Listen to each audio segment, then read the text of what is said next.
अस्सलाम वालेकुम, मेरा नाम है ज़ीशान उस्मानी। आज की जो वीडियो है बड़ी इंटरेस्टिंग है। हुआ ये कि दिसंबर के आखिर दिनों में मेरे चैनल के ऊपर कोई 92,000 सब्सक्राइबर्स थे। तो मेरे दिल में ख्वाहिश है कि लाख सब्सक्राइबर हो जाएं। तो लाख सब्सक्राइबर्स के बाद आपका जो यूट्यूब का पेज होता है वो भी वेरीफाई हो जाता है और उसके बाद आपको वो सिल्वर प्लेग भी उनका मिलता है। तो मैं कहा ये अच्छा एक माइलस्टोन है, अचीव हो जाएगा। 2 साल से लगा हुआ इसके ऊपर, चैनल के ऊपर, तो लाख सब्सक्राइबर हो जाएँ तो अच्छा है। बाकी लोगों को सुना तो थोड़ी सी मायूसी भी हुई कि पाकिस्तान में लोग इंटरटेनमेंट गाने बजाने ये फालतू चीज़ें देखते रहते हैं। अब हमारे न्यूज़ में देख लीजिए, जियो न्यूज़ में इंडिया की हर न्यूज़ आ रही होती है। किसी इंडियन की एक्ट्रेस मर जाए तो आ रही होती है, किसी ने किसी को छेड़ दिया तो आ रही होती है। अजीब फजूलियात और लगवियात में हम लोग पड़े हुए होते हैं। आज़ाद चाय वाला ने बताया कि पहले साल में उनके सिर्फ 61 सब्सक्राइबर्स थे। तो मैं कहा सोचता हूँ कि ट्राई करता हूँ, शायद कुछ भला हो जाए।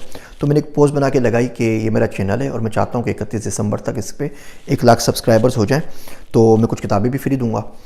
तो बहुत से लोगों ने शेयर भी किया, कमेंट भी किया। खैर वो जो नंबर से कोई मूव नहीं हुए, 92,000 से 92,300-400 हो गए, 300-400 लोग मज़ीद आके उससे सिर्फ जुड़े।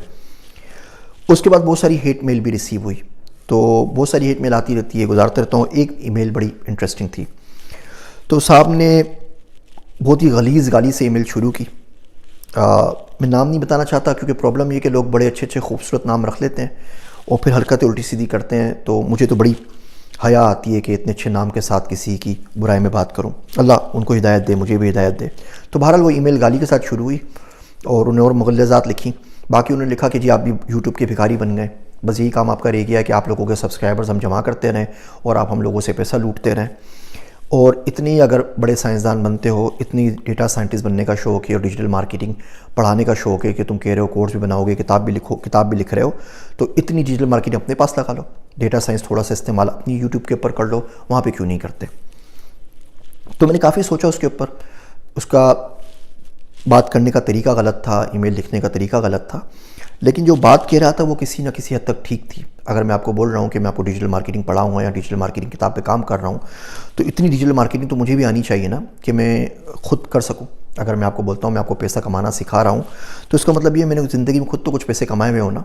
पाकिस्तानी स्टार्टअप्स की तरह तो नहीं हो रहा हो ना, जहाँ पे जाके आपको यूनिकॉर्न बनने का और $1 बिलियन बिज़नेस बनाने का फार्मूला बता रहा होता है और ज़िंदगी में उसने डबल रोटी भी नहीं बेची होती।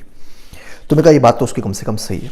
तो कहा ठीक है, थोड़ी सी डेटा साइंसिस लगाते हैं, थोड़ी सी मार्केटिंग डॉलर लगाते हैं उसके ऊपर, देखते हैं क्या रिजल्ट आता है। उस पर फिर मैंने कुछ शराइत रख ली अपने लिए। मेरी आदत है मैं कुएँ की मिट्टी से कुआँ बराबर करता हूँ। तो जो पैसे अमेरिका में कमाता हूँ कोशिश करता हूँ यहीं खर्च हो जाएँ, जो पाकिस्तान में कमाता हूँ कोशिश करता हूँ पाकिस्तान से बाहर ना भेजूँ, पाकिस्तान में लग जाएँ। तो मैंने सोचा कि जो यूट्यूब से कमा रहा हूँ वो यूट्यूब पे लग जाए। तो यूट्यूब पे 2-3 हज़ार $4,000 महीने के मिल जाते हैं। तो मैं सोचा ये मेरा बजट है, मैं $4,000 से ज़्यादा का बजट लगाऊंगा नहीं इस पूरी की पूरी कैंपेन के ऊपर। फिर मैंने अपने ऑडियंस को पढ़ना शुरू किया, उनकी एनालिसिस करनी शुरू की। कोई 3,000 से ऊपर कमेंट्स आए मेरी तमाम वीडियोस के ऊपर।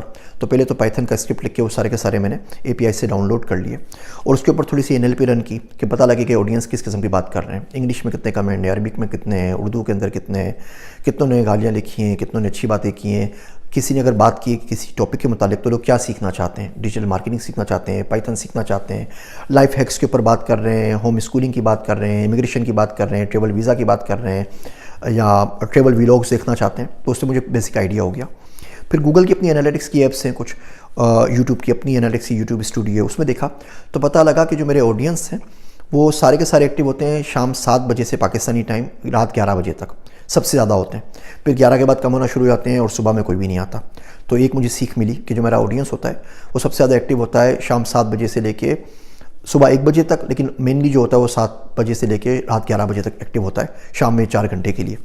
दूसरी बात पता लगी कि मेरा जो व्यूअर है वो सब्सक्राइबर नहीं है। मेरे जो 90% व्यूअर्स हैं जो मेरी वीडियोस देखते हैं वो सब्सक्राइबर नहीं है। तो अगर किसी तरीके से मैं सिर्फ व्यूअर्स को भी सब्सक्राइबर्स में कन्वर्ट कर सकूं तो अच्छा हो जाएगा। वो तो मेरी ऑलरेडी वीडियोस देख रहे हैं, उन तक पहुंचना आसान है। फिर पता लगा कि मेरे 89% जो व्यूअर्स हैं वो मेल हैं। तो फीमेल्स को मेरी बात समझ में नहीं आती, मेरी बातें उनको आवाज़ पसंद नहीं है, या वो इमर्जिंग साइंसेस भी नहीं आना चाहती, या कोई भी वजह है, किसी भी वजह से फीमेल सिर्फ 11% हैं जो मेरे चैनल के ऊपर आती हैं। 89% जो हैं वो मर्द हजरात हैं। अच्छा, जो उनकी उम्र है वो 20 साल से 44 साल के दरमियान है। 20 साल से छोटे हैं वो मेरा चैनल नहीं देखते, 44 साल से ऊपर हैं कोई इक्का दुक्का आ जाएँ, ज़्यादातर लोग मेरा चैनल पे नहीं आते।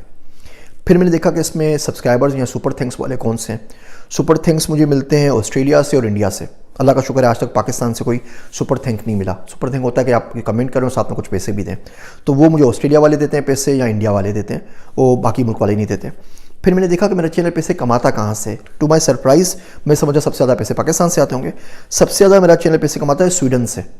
पता नहीं, स्वीडन में बहुत सारे लोग हैं जो मेरा चैनल देख रहे हैं और उनके पास एड्स चलते हैं, सबसे ज़्यादा पैसे वहाँ से आते हैं। उसके बाद फिर अमेरिका से, उसके बाद फिर इंडिया से, सऊदी अरब से, यूएई से। पाकिस्तान तो मेरे ख्याल से पेड एडवर्टाइजिंग ज़्यादा नहीं होती, तो पाकिस्तान में इतना ज़्यादा नहीं है। तो इस तरीके से मुझे इंसाइट्स मिल गई अपने ऑडियंस के बारे में। मज़ीद फिर पता ये लगा कि जो लोग मेरा चैनल देखते हैं वो और कौन से चैनल देखते हैं। इंटरेस्टिंगली इनफ जो लोग मेरे चैनल को देखते हैं वो जावेद चौधरी के चैनल को भी देखते हैं। जो लोग मेरे चैनल को देखते हैं वो आज़ाद चायवाला के चैनल को देखते हैं। जो मेरे लोग चैनल देखते हैं वो लोग समा टीवी को देखते हैं, ARY को या जियो को नहीं देखते। तो आप इस तरह प्लेसमेंट कर सकते हैं।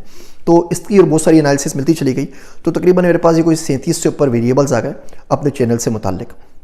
मैं गूगल पे गया, वहाँ पे मैंने वीडियो का स्टार चलाया, जो वीडियो मेरी जो फ्रंट पे वीडियो आती है कि आप मेरे चैनल को क्यों सब्सक्राइब करें, उसको किया, रिलेटेड वीडियोज़ ऐड की।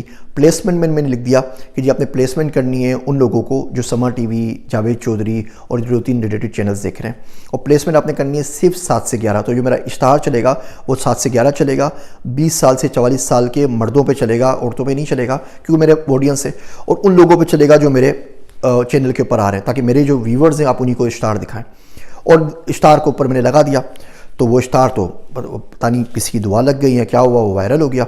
तो मेरे 48 घंटों के अंदर मेरे पास 1 लाख सब्सक्राइबर्स आ गए।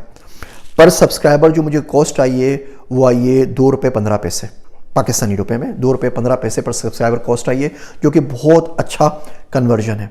तो भारत, तो ये तो मैंने गुस्से में उस ईमेल के बाद इंतकामा ने एक स्टार चला दिया था। इस पर मैं पैसे नहीं खर्च करना चाहता स्टार चला के। जो लोग आगे जुड़ना चाहें वो जुड़ते रहें।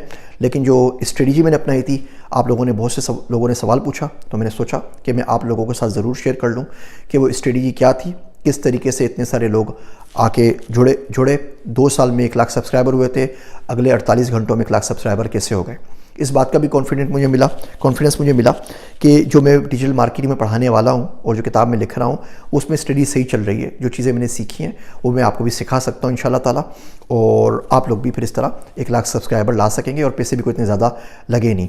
और आप देखें बाकी ब्रांड्स भी काम करते हैं। आपने देखा होगा बहुत सारे गोरे होते हैं, वो किसी इंडियन गाने के ऊपर कोई इतनी बना देते हैं, वोकल की कोई धुन बना देते हैं या उसके ऊपर कोई तबसरा कर देते हैं। बेसिकली वो टारगेट क्या कर रहे होते हैं, वो मेरी इंडिया के अंदर 1 अरब लोगों को टारगेट कर रहे होते हैं। सारे इंडियंस खुश हो जाते हैं, ओहो हमारा गाना है, गोरा गा रहा है, सबके सब वायरल कर देते हैं। जो बड़े बैंड्स हैं, एडेल है या जो भी गाने वाले जो भांड होते हैं, पॉप के है कोरिया का, या वो सेलिना गोमेज वगैरह है, ये लोग अपना गाना रिलीज़ करती हैं तो उसका स्टार चलाती हैं छोटे मुल्कों के ऊपर जहाँ पे CPM कम पड़ता है, जहाँ पे कॉस्ट कम आती है। तो इंडिया पे चला देंगे, बांग्लादेश पे चला देंगे, अफगानिस्तान पाकिस्तान में चला देंगे, क्योंकि जितनी मरतबा एड चलता है वो भी आपका व्यू काउंट होता है। फिर जाके वो दे ब्रेग अबाउट इट कि जी हमारे पास बिलियन व्यूज़ आए और हमारे गाने को 50 मिलियन व्यूज़ मिल गए। वो सारे इस तरह कर रहे होते हैं और बाकी आगे जाके बड़े बड़े अवार्ड्स ले रहे होते हैं। तो खैर ये तमाम स्ट्रेटजीज़ वगैरह जो होंगी वो मेरे कोर्स में इंशाल्लाह ताला जब भी आएगा हम डिटेल से डिस्कस कर लेंगे। आप लोगों का एक बार फिर बहुत ज़्यादा शुक्रिया। पहले आप लोगों की दुआएं मुझे फ़ायदा दे रही थी, अब आपकी गालियाँ भी मुझे फ़ायदा दे रही हैं। मेरी बातें सुनने का शुक्रिया। मैं हूँ आप सबका ज़ीशान उस्मानी।